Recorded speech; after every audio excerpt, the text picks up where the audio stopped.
I remember hearing about Cyberpunk Edgerunners a few months back and thinking, oh, an anime adaptation of Cyberpunk? It can't be that good. And I didn't bother looking into it any deeper. Usually anime adaptations of video games aren't well received, whether it be trying to fit a whole game's narrative in the span of 12 to 24 episodes, or just a lack of effort present throughout the entire thing. Most video game anime don't do well. Well, cut to last week when I decided to sit down, open up Netflix, and hit play on episode 1. And once I started watching it, I realized this show's really fucking good.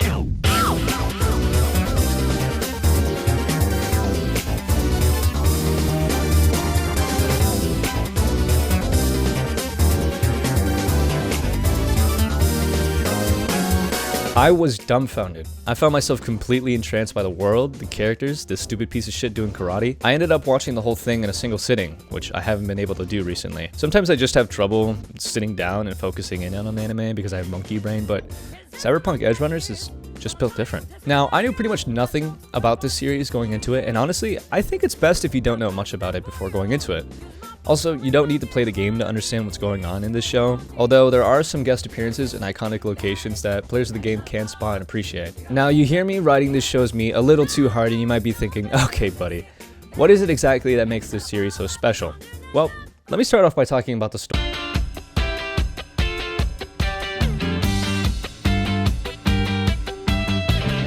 At 17, David Martinez feels stuck. He's intelligent and capable, but feels unwelcomed at the prestigious school he attends due to his poverty and constant bullying. However, he pushes through it in order to please his mom, who's working hard every day to keep him going to the school so he can get an education and leave their current lifestyle.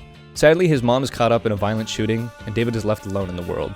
Even while going through a horrible loss, the people around him don't show any sympathy, and the world as a whole continues to step on him. Deciding to take action, David takes a cybernetic implant his mother stole from work and implants it in himself. With this, he gets some upgrades and is finally able to fight for himself. Unfortunately, he's not the only one who wants it, and runs into a gang that plans on ripping it straight out of him. David, however, is able to strike up a deal with them and prove himself a valuable asset to the team. Now with his new team, David treads deeper into Night City's crime world, making a name for himself. Edgerunners immediately takes hold of you with its first episode and keeps you engaged throughout the entire series, and the show takes a turn that I wasn't expecting initially, but gladly invited. While he's rising in notoriety, we get insight into David's motivations, what keeps him moving, what makes him want to get more and more chromed up. We watch David change throughout the course of the series. It's a bit of a Walter White situation. He keeps going further and further into this world of drugs, sex, and violence, and you have to sit down and think, is this what he should be doing? The last few episodes really focus on this idea, with David making some decisions not everyone is on board with. David is a really well-written character, and I love how throughout the 10-episode run, he gets closer with his team and friends who initially considered offing him. There's Lucy, the most beautiful little creature I've ever spotted with my own 2 eyes. She's great in every single way. Trigger somehow knew I had a thing for women with short white hair. I don't know how they figured that out, but they did. Her motives are a bit shrouded in mystery initially. David not really sure if he can trust her at first, but as the series goes on, the relationship blossoms and they start to depend on each other to keep living. You've got other members of the team such as Maine, a veteran edgerunner who has dreams of making it big and values the friendships he's made. He's one of my favorites for being the sort of mentor for David to look up to while having flaws himself. Maine's story is really well executed, and I'll talk about it more in a bit. Dorio, large and in charge, she's a brute but also kind to her companions and welcoming of David. There's not much I can really say about her other than she's kind of the voice of reason for the crew when they come to disagreements. Pillar has cool hands, I guess. Rebecca's like actually insane, and I think that's why she's a fan favorite. Like, I see more posts about her than any other character online, though sometimes not for the best reasons. There's Kiwi. Kiwi's kind of just there, doesn't really do anything important, but she's loyal, so that's cool. I love how this story unfolds, and it's beautifully shown to us with the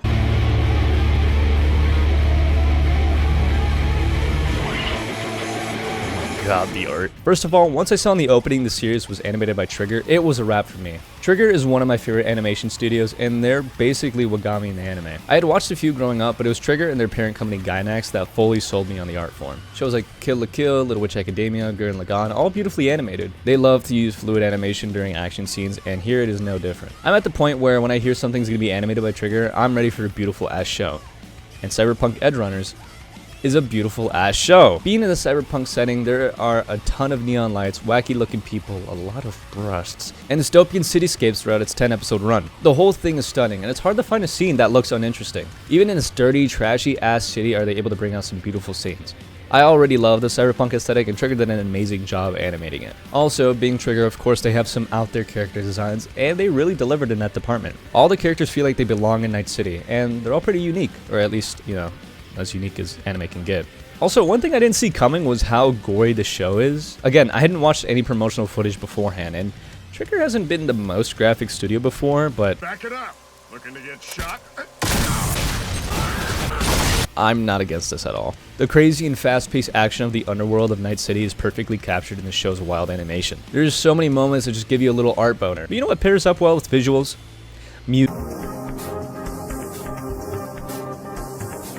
One thing I didn't expect was the choice of music for this series.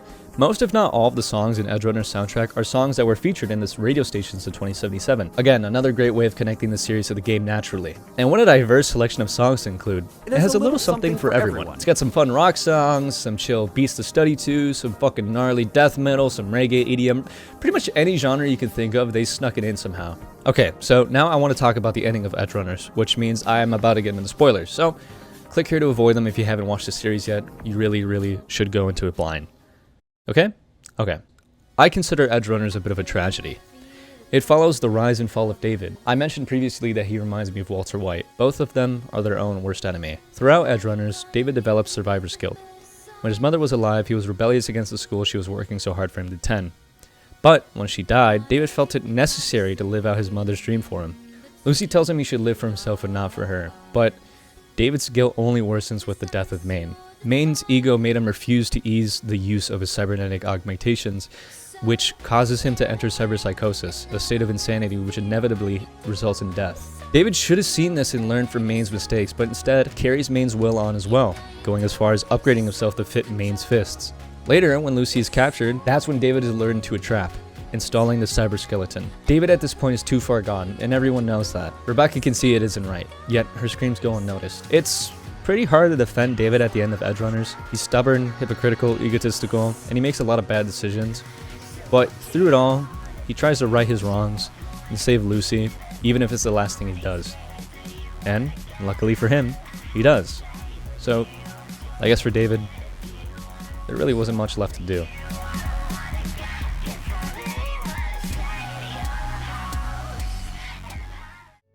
In the end, I think Edgerunners is great. I loved everything about it, the presentation, the characters, the story. Not really anything I can pick at, which is great. If you haven't watched it yet, please get on that. This show made me buy Cyberpunk. I got it by certain means in 2020, but I deleted it because it ran like shit. But I've upgraded my PC since then, and it actually runs well now, so... Or, you know, relatively well. Anyways, thank you so much for watching this video. It's been a year since my last video, and I'd love to make more. I've been in a bit of a drought this last year, but I really do want to get back into it. So if you'd like to see more, subscribe and let me know what you'd like to see me cover in the future, because I do want to just talk about whatever. That's all. Bye bye.